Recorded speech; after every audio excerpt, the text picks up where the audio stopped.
En el segundo domingo de Adviento, la liturgia nos presenta la figura de Juan el Bautista como modelo de nuestra preparación para la llegada del Mesías, del Salvador. El Evangelio de San Lucas, en este ciclo C en el que estamos, nos habla de Juan el Bautista en el capítulo 3 y comienza con estas palabras de los primeros versículos. En el año 15 del imperio del emperador Tiberio, siendo Poncio Pilato gobernador de Judea y Herodes tetrarca de Galilea y su hermano Filipo tetrarca de Iturea y Traconítide y Lisanio tetrarca de Abilene, bajo el sumo sacerdocio de Anás y Caifás, vino la palabra de Dios sobre Juan, hijo de Zacarías, en el desierto. El evangelista San Lucas tiene un cuidado especial en precisar el momento exacto en el que Juan el Bautista dio comienzo a su misión y también el contexto histórico enmarca la misión de Juan el Bautista en el contexto de los grandes personajes de la época y lo hace siguiendo una gradación. Lucas menciona a 7 personajes históricos. En realidad el número 7 lo ha elegido porque quiere precisar y quiere expresar así la totalidad del poder político y religioso de la época. Por eso hace ese esfuerzo de mencionar a los 7 personajes que ha nombrado. Y comienza diciendo en el año 15 del imperio del emperador Tiberio. Puede parecer un dato simplemente histórico, cronológico, sin más importancia. Tiene mucha importancia desde el punto de vista histórico porque este dato nos permite precisar exactamente el año en el que Juan el Bautista comenzó su misión pública, aproximadamente en el año 26-27 después de Cristo. Hay que tener en cuenta que Augusto murió en el año 14 y le sucedió Tiberio, su hijo adoptivo, y en el año 15 de su imperio, Tiberio, ¿dónde se encontraba? ¿Por qué elige Lucas esta fecha? Algunos han pretendido ver una intencionalidad más allá del hecho histórico y han pensado que tal vez en aquel año se celebraba uno de aquellos grandes jubileos de Israel que se celebraban cada 50 años y en el que se devolvían las tierras a sus legítimos dueños, en el que era toda una condonación de las deudas, todo volvía a un orden social más acorde con lo que Dios quería. Ese perdón de las deudas, esa liberación de la esclavitud, eran tanta serie de detalles que se vivían y se ponían en práctica cada 50 años para celebrar el gran jubileo de Dios y que se narra en el libro del Levítico, en el capítulo 25. Sin embargo, querer hacer coincidir el comienzo del ministerio de Juan el Bautista con esta celebración de un gran jubileo sin que el evangelista lo precisara parece un poco artificial. No hay elementos para que nos lleven a pensar en semejante cosa. Es bonito pensar porque de hecho el comienzo del ministerio de Juan el Bautista señala ya ese gran jubileo que es la presencia de Cristo, que nos va a dar su gracia, que va a redimir el mundo, que nos va a liberar del pecado, que va a condonar la gran deuda que tenemos todos a causa del pecado, ¿no? Sin embargo, el Evangelio no ofrece elementos para pensar semejante cosa, aunque la idea es muy sugestiva y desde el punto de vista teológico, espiritual, parece incluso muy acertada. En el año 15 de su imperio, Tiberio decidió abandonar Roma y se dirigió a la isla de Capri y allí se estableció.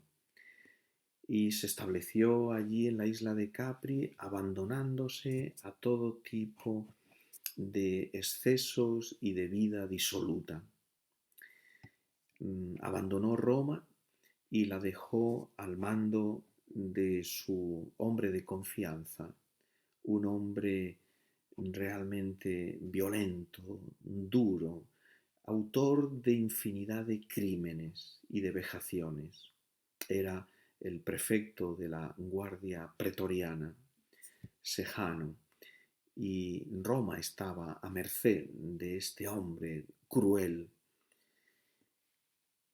En cambio, en Judea gobernaba Poncio Pilato, al parecer un hombre de confianza de este eh, guardia de la corte pretoriana, de Sajano.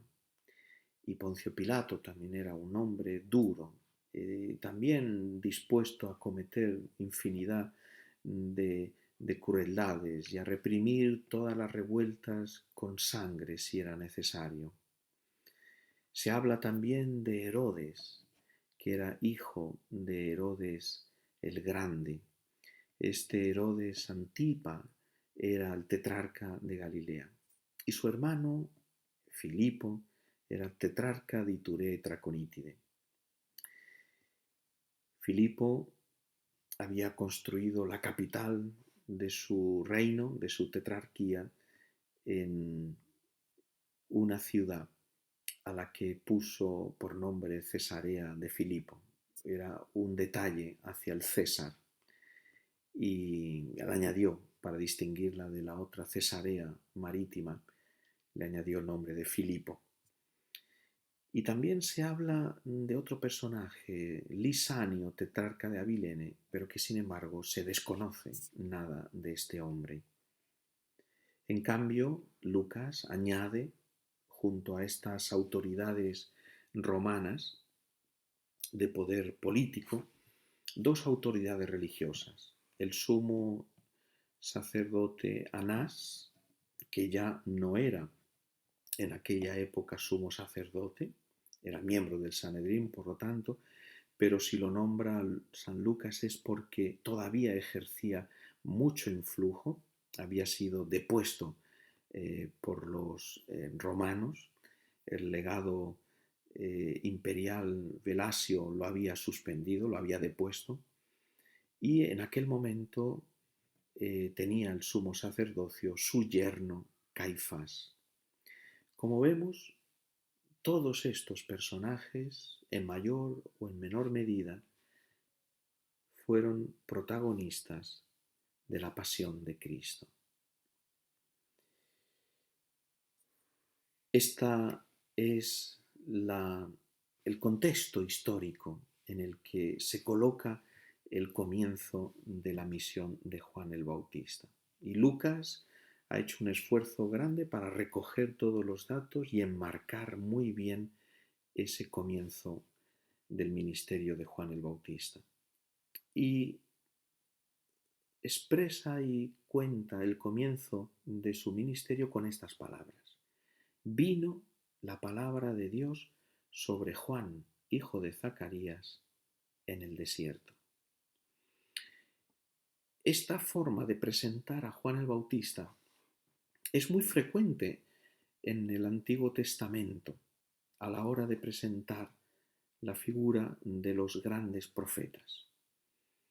Por lo tanto, aquí Lucas tiene la intención de presentar a Juan el Bautista, de colocarlo entre los grandes profetas.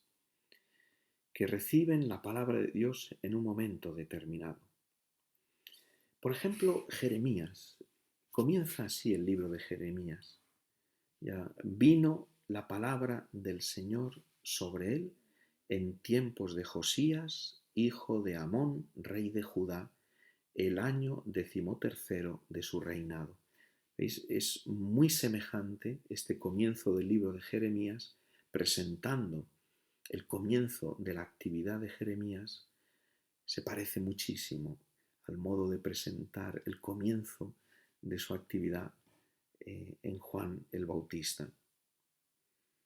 Es de notar cómo la palabra de Dios no viene sobre ninguno de los hombres más poderosos en aquel momento, ni sobre Tiberio el emperador, ni sobre Poncio Pilato el gobernador, ni Herodes Antipas, ni Filipo, ni Lisanio, ni siquiera sobre el sumo sacerdote, ni Anás, ni Caifás.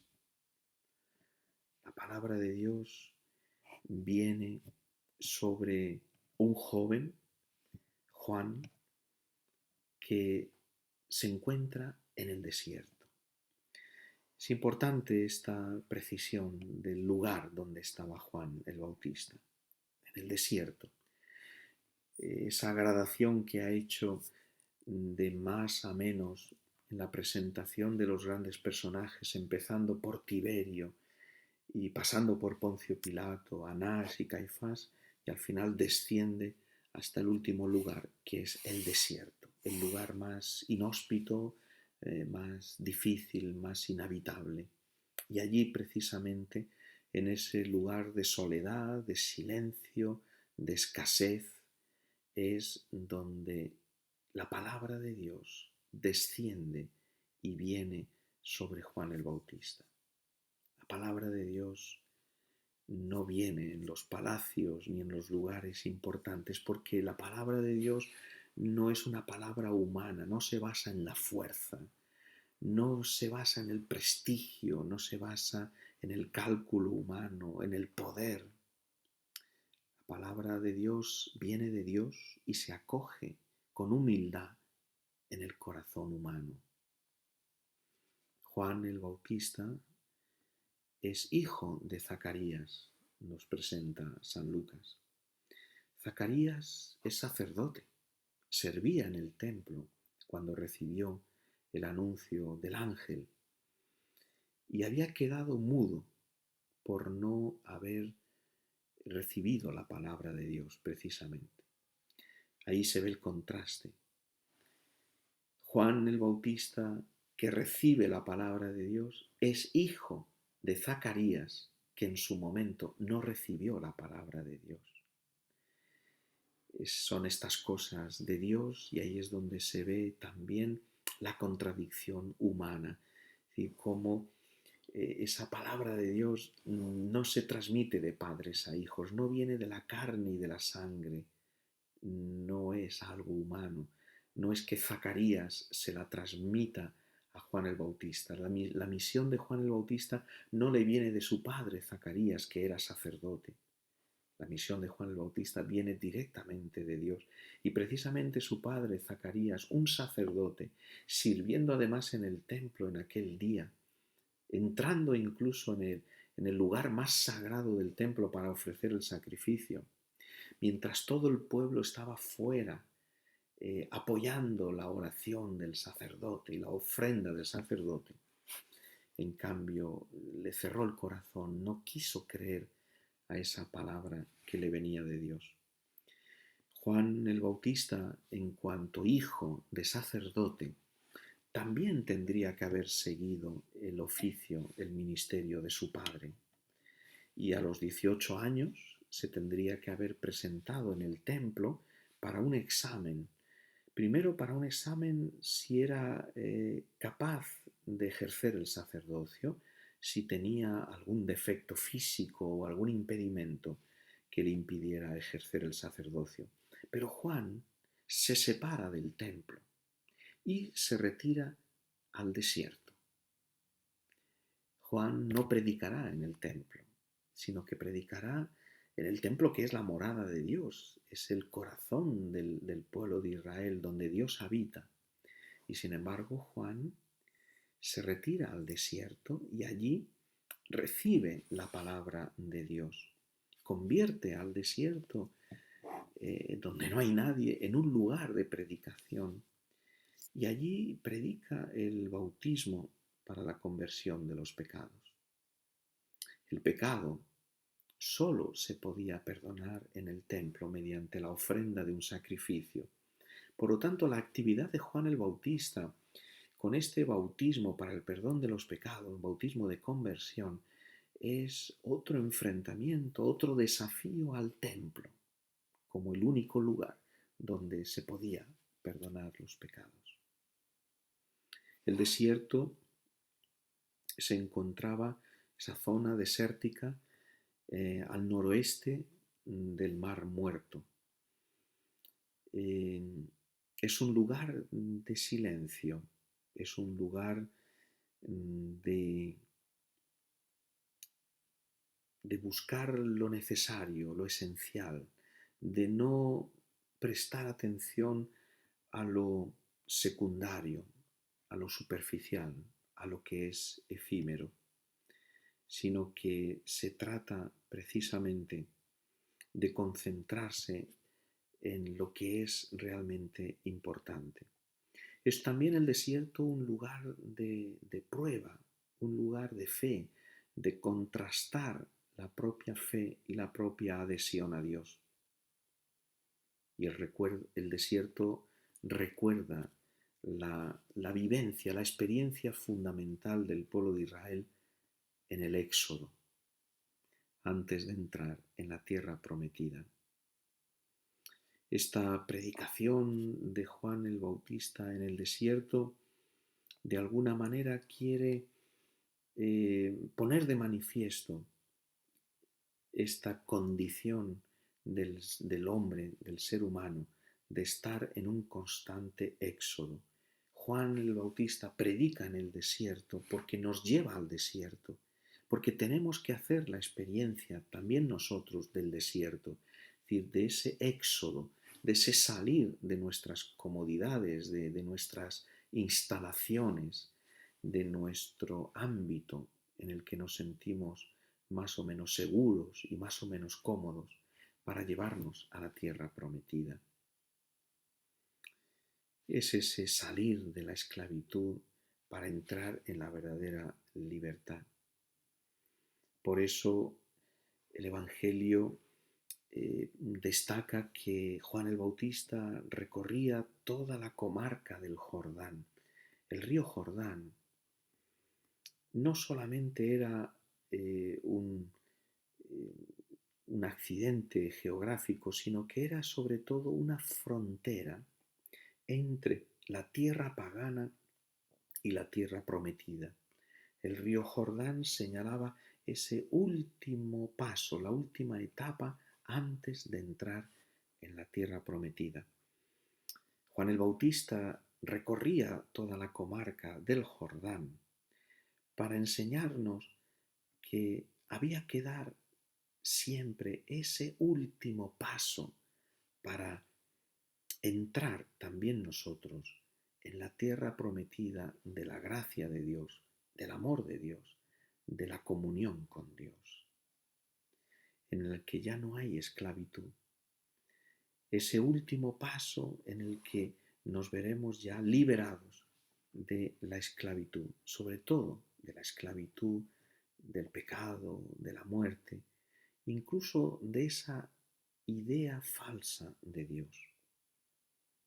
Así pues, la comarca del Jordán o el río Jordán, más que una frontera geográfica, es un lugar teológico, por decirlo así, en el que nos recuerda ese paso que tenemos que hacer en nuestra vida cristiana, de la muerte a la vida, del pecado a la santidad, del odio al perdón, de lo que no es Dios a lo que es Dios.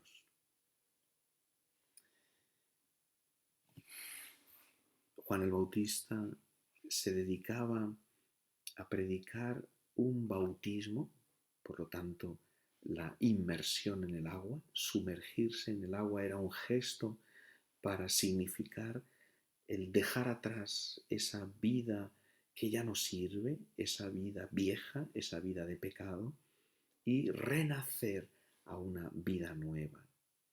Y un bautismo, ese paso de la muerte a la vida y del pecado a la santidad, un bautismo para el perdón de los pecados, porque solo Dios puede perdonar y purificar nuestra vida. En hebreo, la palabra pecar quiere decir errar en el blanco, equivocar el blanco, equivocarse de meta. El hombre que peca es el hombre que se equivoca, que falla, que se desvía de su objetivo, de su final, de su fin. Y el Evangelio de San Lucas le aplica a esta misión de Juan el Bautista aquellas palabras del profeta Isaías que se encuentran en el capítulo 40 del libro de Isaías. Voz del que grita en el desierto: preparad el camino del Señor, allanad sus senderos. Los valles serán rellenados, los montes y colinas serán rebajados. Lo torcido será enderezado, lo escabroso será camino llano. Juan el Bautista es el cumplimiento de estas palabras del profeta Isaías. Él es voz, porque al contrario que su padre Zacarías, que se había quedado mudo, Juan el Bautista ha recibido la palabra de Dios y la ha aceptado, la ha hecho suya, y esa acogida, ese recibir la palabra de Dios y hacerla suya, lo convierte en voz que transmite la palabra de Dios a los demás y que grita en el desierto. En el desierto no se puede hablar en voz baja, no hay mucha gente, hay una soledad grande. Hay que gritar en el desierto para romper ese velo de oscuridad, de silencio, de temor que a veces se apodera del desierto. Hay que gritar con una voz fuerte y clara el mensaje de esperanza, es un mensaje de gracia el de Juan el Bautista y que anunciaba también el profeta Isaías y que ahora se cumple y se hace realidad, porque Juan el Bautista nos está diciendo que esa gracia, que esa esperanza está cerca, ya está aquí. Preparad el camino del Señor, porque llega, porque está para venir. Y preparad el camino del Señor en el desierto. Allí es donde encontraremos al Señor. Y allí es donde tenemos que prepararle el camino para que venga sin tropiezo, para que no encuentre ningún tipo de obstáculo.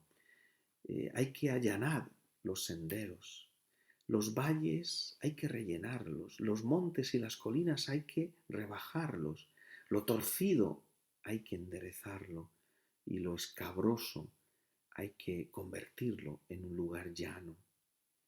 Todo aquello que es orgullo y vanidad y soberbia y lujuria y envidia y amor propio, todo aquello que está torcido, todo aquello escabroso, todo aquello que son pliegues en el alma que esconden la oscuridad, todo aquello que es falta de claridad, falta de sinceridad, todo aquello que no deja entrar en nuestro corazón la luz de Dios, todo eso lo tenemos que liberar, lo tenemos que quitar.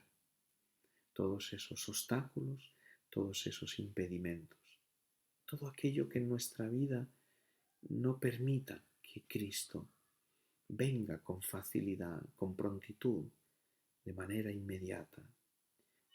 Todo aquello que hace que en definitiva nuestra vida no sea ese vergel en el que la quiere convertir el Señor. Juan predica la gracia, predica la liberación. Y eso es lo que también nosotros tenemos que hacer en este mundo que en tantos detalles se ha convertido en un desierto espiritual. Tantas vidas de tantas personas son un desierto en el que ya no hay vida, ya no hay agua, en el que ya no se puede habitar, que se ha convertido esta sociedad y este mundo en un lugar inhóspito para el hombre, en un lugar que ya no acoge al hombre, no acoge al otro, un lugar lleno de egoísmo, de individualismo, de amor propio, en un lugar de odio y de violencia y de injusticia. Por eso, al igual que Juan el Bautista, nosotros también tenemos esta misión de allanar el camino al Señor, para que el Señor pueda entrar en tantas almas, pueda venir a tantos corazones, pueda hacerse presente en tantos amigos nuestros, conocidos, familiares. Y nosotros tenemos que allanar el camino, tenemos que facilitarlo. En primer lugar, con nuestra oración y también con nuestra palabra, con nuestro consejo oportuno, con nuestra misericordia, con nuestro amor, con nuestra caridad, mostrando en todo momento paciencia y comprensión, aunque yerran, aunque se equivocan, aunque se desvían gravemente del camino del Señor.